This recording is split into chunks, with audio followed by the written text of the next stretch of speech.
اب یہ عقیدہ کہ بھائی کسی کا کوئی اختیار نہیں، خاص طور پر سرور تو عالم صلی اللہ علیہ وسلم کے بارے میں یہ کہنا، انبیاء میں تو وہ بھی ہیں، سرور انبیاء ہیں، کہ وہ کوئی اختیار نہیں رکھتے، اللہ کے سوا کوئی پیغمبر، کوئی فرشتہ، کوئی بزرگ، کوئی بابا، شاہی کوئی نہیں۔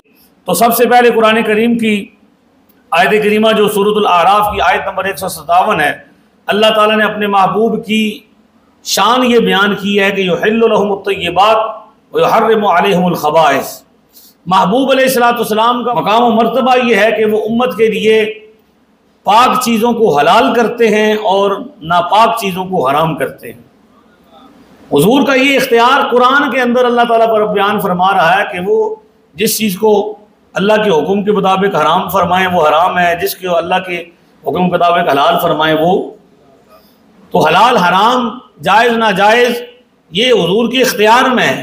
اللہ تعالیٰ نے آپ کو با اختیار بنا کے بھیجا ہے۔ یہ نظریہ اسلام کے اندر کافروں نے ڈالا ہے، یہ کافرانہ سوچ ڈالی گئی ہے کہ بھئی نبی جو ہے وہ صرف ایک ڈاکیے کی طرح ہوتا ہے، نعوذ باللہ، جس طرح ایک ڈاکیہ آتا ہے وہ خط دے کے چلا جاتا ہے، اس کی اپنی کوئی حیثیت نہیں ہوتی۔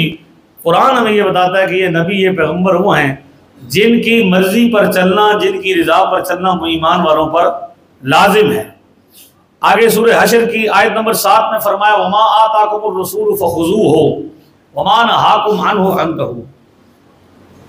یہ محبوب جو تمہیں عطا کرے وہ لے لو، جس سے منع کریں۔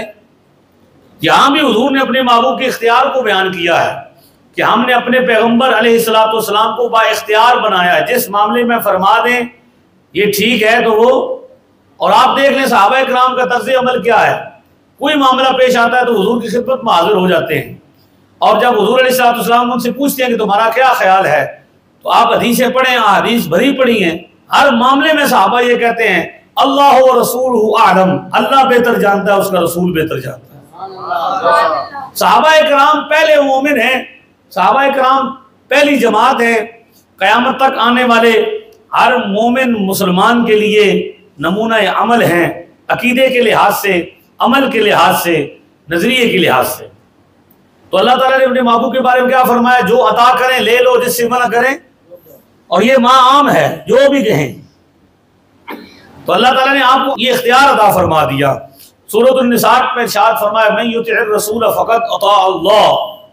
کوئی یہ خیال نہ کرے کہ رسول کی شریعت الگ ہے اور خدا کی شریعت الگ ہے، خدا کا فرمانا الگ ہے، رسول کا فرمانا، ایک غلط فہمی نہ آئے کوئی کہ رسول الگ ارشاد فرماتے ہیں، خدا اور حکم ارشاد فرماتا ہے، نہیں، بلکہ فرمایا جس نے میرے محبوب کے اختیار کو مانتے ہوئے میرے محبوب کی پیروی اور اتباع کر لی، اس نے حقیقت میں میری پیروی کر لی۔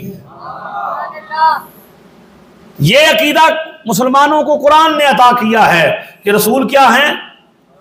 مالک و مختار ہیں، میں تو مالک ہی کہوں گا کہ ہو مالک کے حبیب، یعنی محبوب و محب میں نہیں، میرا تیرا۔